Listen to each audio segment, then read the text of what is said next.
پہلے تو آپ کا جو نام ہے نا، مسلم فرنٹ، یہ بڑا زبردست نام ہے. جی اور شکریہ.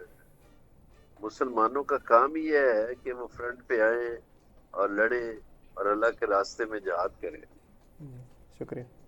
میں سمجھتا ہوں ایران جو ہے وہ مسلم دنیا کا ہیرو ہے. پورے ماشاء اللہ. مسلمان جتنے پوری دنیا میں پھیلے ہوئے ہیں، ان کے دل ایران کے ساتھ ہیں، ان کی دعائیں ایران کے ساتھ ہیں. اور ایران ایک ملک ہی نہیں ہے، ایران ایک روحانی طاقت ہے. اس نے معجزے دکھائے ہیں. بڑے بڑے طاقتور جو سمجھتے تھے اپنے آپ کو کہ ہم بڑے طاقتور ہیں اور ہم نے 2 گھنٹے میں کام ختم کر دینا ہے، ان کو شکست ہوئی ہے. ماشاء اب اللہ. مسئلہ سارا اس کا ہے جو اللہ دیتا ہے. اب آپ کہیں گے یہ اللہ دیتا کون ہے؟ یہ اللہ دیتا جو ہے یہ نیتن یاہو ہے، جو عبرانی زبان میں نیتن کہتے ہیں عطیہ کو اور یاہو اللہ کو. تو وہ کہتے ہیں اللہ کا عطیہ ہے، تو ہمارے پنجابی زبان میں تو ہم اللہ دیتا ہی کہیں گے اس کو. تو یہ سارا مسئلہ اللہ دیتے کا ہے. اللہ دیتا جو ہے وہ چاہتا ہے جنگ بند نہ ہو، جی. کیونکہ اللہ دیتا پہ کرپشن کے بہت سے کیسز ہیں. ہوں. اور حالانکہ اللہ دیتا کہ وطن کے لوگ بھی تنگ ہیں، وہ تو نفسیاتی مسائل کا شکار ہیں.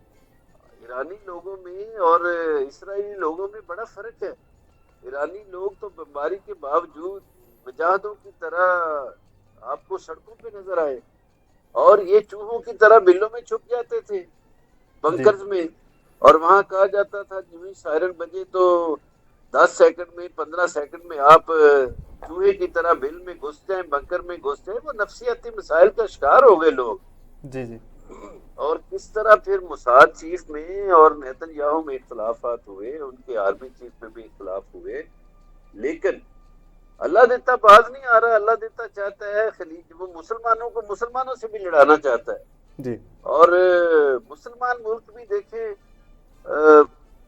اگر کوئی گلہ کرتا ہے، اعتراض کرتا ہے، تو بھئی سیدھی بات ہے، آپ محلے میں میرا گھر بھی ہو، آپ کا گھر بھی ہو، اور آپ اپنے گھر کا ایک کمرہ کسی چور ڈاکو اور بدماش کو دے دیں، جی. اور وہ میرے گھر پہ فائرنگ کرے، اور جب میں جوابی فائرنگ کروں تو آپ کہیں جی آپ نے میرے گھر پہ حملہ کیا ہے. تو یہ مسلمان ملکوں کو بھی سوچنا چاہیے کہ اس نے مسلمان ملکوں نے ایک بڑے دہشت گرد کو اڈے کیوں دے رکھے ہیں، ان کی جی. سزا کیسے استعمال کرتا ہے.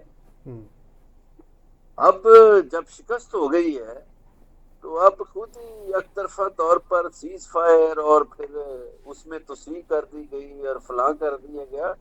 پرابلم جو ہے وہ یہ ہے کہ ڈونلڈ ٹرمپ کے خلاف امریکی عوام اٹھ کھڑے ہوئے ہیں. کانگریس میں مختلف سوالوں کے جواب ہو رہے ہیں. $30 بلین کا نقصان ہوا ہے امریکہ کو، وہ چھوٹا جی. موٹا نقصان نہیں. اور جو ان کو فیوچر میں جو نقصان ہو گیا، وہ جو جنگی جہاز ان کے وہ بڑے بڑے دعوے کرتے تھے کہ ان کو تو کوئی ٹچ ہی نہیں کر سکتا، جی. یہ تو کوئی گرا ہی نہیں سکتا، تو وہ ایرانیوں نے گرا دیے. ایران تو دیکھیں 47 سال سے پابندیاں سہ رہا ہے اور اس کی فضائیہ بھی نہیں ہے. اور پابندیوں میں سمجھتا ہوں انہوں نے وہ کام کر دکھایا ہے جو بڑے بڑے پہلوان نہیں کر کے دکھا سکے.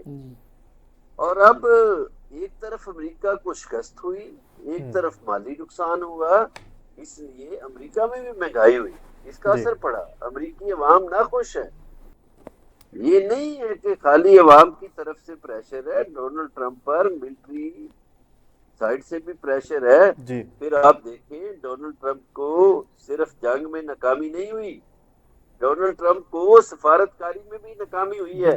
جی. پورا یورپ اس کے ساتھ نہیں چلا، جی. برطانیہ اس کے ساتھ نہیں چلا، کینیڈا، جاپان، یہ جنوبی کوریا، یہ نہیں اس کے ساتھ چلے، جی. بلکہ وہ لوگوں کا مذاق اڑاتا رہا.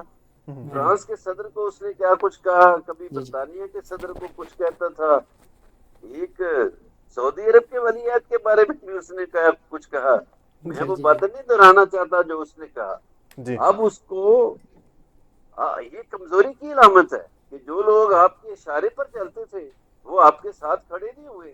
کبھی آپ جاپان سے شکوہ کر رہے ہیں کہ جی میرے 50,000 بندے آپ کا تحفظ کر رہے ہیں، اور کبھی آپ جنوبی کوریا کو کہتے ہیں کہ میرے 45,000 بندے اور آپ لوگ میرا ساتھ نہیں دے رہے، تو اس کو ساتھ نہیں دیا کسی نے۔ پھر اس کے ہمسائیگی میں آپ دیکھیے کینیڈین جو پرائم منسٹر ہے اس نے کہا کہ ہم جو ہر ڈالر میں 70 سینٹ ان کو دیتے تھے اب ہم نہیں دیں گے، وہ زمانہ گیا۔ ہاں وہ زمانہ گیا۔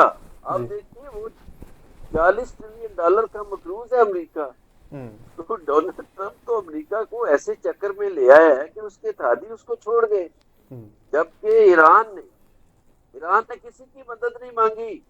یہ بھی شیروں والی بات ہے، یہ تو مدد مانگتا رہا نا ڈونلڈ ٹرمپ، کبھی کہتا رہا برطانیہ کو میری مدد کرو، کبھی اسپین کو، تو کبھی اٹلی کو، تو کبھی فرانس کو، تو کبھی کسی کو۔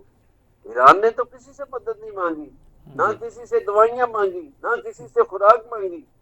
وہ تو میں سمجھتا ہوں انہوں نے کمال کر دی ہے، اور دنیا کے بڑے بڑے لوگ جو ہیں وہ ایران کو خراج عقیدت پیش کر رہے ہیں۔ لیکن ایران کو ایک ملک پہ دیکھیے نظر رکھنی چاہیے، ایران نے انڈیا کے ساتھ بڑی محبتیں کی، لیکن وہ انڈیا بالآخر اسرائیل کا چمچہ نکلا، وہ بھی اللہ دیتے کے ساتھ کھڑا ہو گیا۔